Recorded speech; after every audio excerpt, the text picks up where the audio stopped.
يا هلا ومية هلا شباب، شلونكم؟ ان شاء الله بخير. وياكم سيف الاسدي من قناة اي كيو جيمز. اليوم جبت لكم تصميم تاون 8 مال حرب مثل ما طلب احد الشباب بالتعليقات، فاتمنى يعجبكم التصميم وتجربوه وانطوني رايكم. فاذا تحبون انزل لكم تصاميم مال حرب او تصاميم موارد كتبولي بالتعليقات. اي شي تحبون انزل لكم، مقاطع، شروحات برامج عن كلاش اوف كلانس، تصاميم جيش، استراتيجيات، اي شي تحبون بس كتبوا بالتعليقات وان شاء الله اسوي لكم مقطع. فهذا التصميم مثل ما تشوفون مال تاون 8، اني مجربه بالقاعدة مالتي الثالثة لتاون 8. بصراحة تصميم كلش حلو، تصميم قوي، يعني ماكو واحد يقدر يمسحه تاون 8 الا اذا تاون 9 هجم عليك يقدر يمسحه.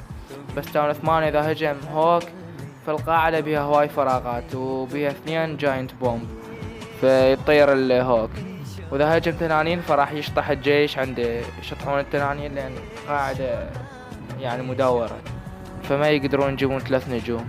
واذا هجم بيك كولام فالوقت يخلص ما يقدر لان القاعدة كبيرة وهواي سياج بيش تقطعات فما يقدر يجيب 3 نجوم. فالتصميم ما ينمسح الا تاون 9 يهجم عليك. فاتمنى يعجبكم التصميم، ولا تنسون تنطونا لايك وتعلقون وتشتركون بالقناة، واتمنى يعجبكم هذا الفيديو. وراح انزل لكم هواي مقاطع عن كلاش اوف كلانس ومقاطع عن ام سي 5 واي لعبات تحبوها، واي عندكم اقتراحات او لعبات تحبون انزل لكم عليها مقطع كتبولي بالتعليقات. والشباب راح انقطع اسبوع او 3 اسابيع، اسبوعين او 3 اسابيع بسبب الامتحانات، لان الشباب عندهم امتحانات وانا ما عندي امتحانات، فما راح اقدر انزل مقاطع ولا هم يقدرون يشوفون المقاطع، فكلها راح يصير عندها امتحانات.